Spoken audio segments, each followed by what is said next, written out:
అది ఒక శబ్దంతో మొదలైంది. తలుపు తట్టిన శబ్దం కాదు, గీత గీసిన శబ్దం కాదు, ఒక ఊపిరి.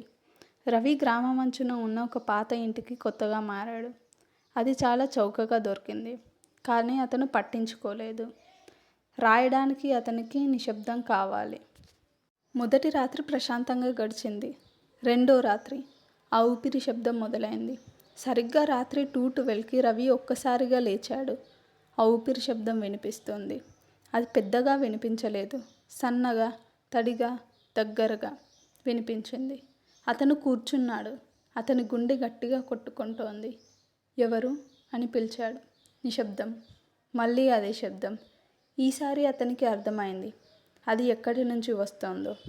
అది తలుపు నుంచి వస్తుందని అర్థమైంది. బెడ్రూమ్ తలుపు కొంచెం తెరిచి ఉంది, కేవలం కొన్ని అంగుళాలు మాత్రమే. కానీ రవి ఖచ్చితంగా గుర్తించాడు. అతనికి గుర్తుంది, అతను పడుకునే ముందు డోర్ లాక్ చేసి పడుకున్నాడని. మెల్లగా అతను లేచి తలుపు వైపు నడిచాడు. ప్రతి అడుగు తప్పుగా అనిపించింది, చాలా భారీగా అనిపించింది. గాలి కూడా అతనికి ఏదో తప్పుగా ఉన్నట్టుగా అనిపించింది. తలుపు దగ్గరకు వెళ్ళి దాన్ని నెమ్మదిగా తెరిచాడు. హాల్ ఖాళీగా ఉంది. చీకటి, నిశ్చలం, ఏ శబ్దం లేదు. అతను బలవంతంగా నవ్వుకున్నాడు. పాత ఇల్లు అని అనుకున్నాడు. కానీ వెనక్కి తిరిగిన వెంటనే తలుపు మూసుకుంది, లాక్ అయింది. రవి స్పందించకుండా ఉన్నాడు. అతను దాన్ని తాకలేదు. హ్యాండిల్ పట్టుకొని తిప్పాడు, తిరగలేదు. అప్పుడు మళ్ళీ ఆ ఊపిరి శబ్దం మొదలైంది. మళ్ళీ అదే ఊపిరి శబ్దం, కానీ ఈసారి తలుపు మరోవైపు నుంచి వస్తుంది.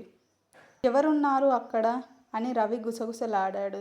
సమాధానం లేదు, కేవలం ఊపిరి శబ్దం.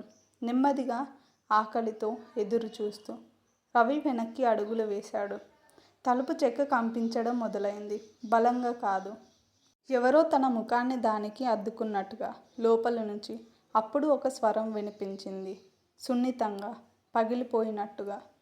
రవి. రవి రక్తం గడ్డగట్టుకుపోయింది.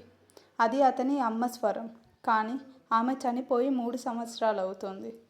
తలుపు తెరువు అని ఆ స్వరం వేడుకుంది. ఇక్కడ నాకు ఊపిరాడడం లేదు అని చెప్పింది. రవి తల ఊపుతూ వెనక్కి వెళ్ళాడు. లేదు, ఇది నిజం కాదు అని తనకు తాను చెప్పుకుంటున్నాడు. హ్యాండిల్ స్వయంగా కదలడం మొదలైంది, నెమ్మదిగా. ఆ హ్యాండిల్ సౌండ్ క్లియర్గా వినిపిస్తుంది. తలుపు తెరుచుకుంది. ఎవరూ లేరు, కేవలం చీకటి.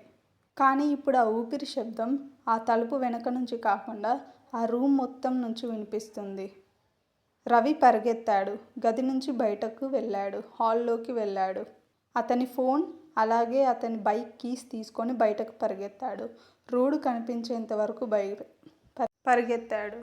అతను తిరిగి ఆ ఇంటికి వెళ్ళలేదు. కొన్ని రోజుల తర్వాత ఆ ఇల్లుని ఎవరికో అమ్మేశాడు. మరో మనిషి అక్కడికి వచ్చాడు. గ్రామస్తులు అతనికి చెప్పలేదు, అతన్ని హెచ్చరించలేదు. ఎందుకంటే నిజం ఏమిటంటే ఆ ఇల్లు మనుషులను బంధించదు, అది వాళ్ళను నేర్చుకుంటుంది. ప్రతి రాత్రి 2:12కి మళ్ళీ ఆ శ్వాస శబ్దం వినిపిస్తుంది. ఆ ఇంట్లో ఉన్న వాళ్ళకి ఖచ్చితంగా ఆ శ్వాస శబ్దం వినిపిస్తుంది. ఈ వీడియో మీకు నచ్చినట్లయితే please do like, share and subscribe to my channel Story Noah.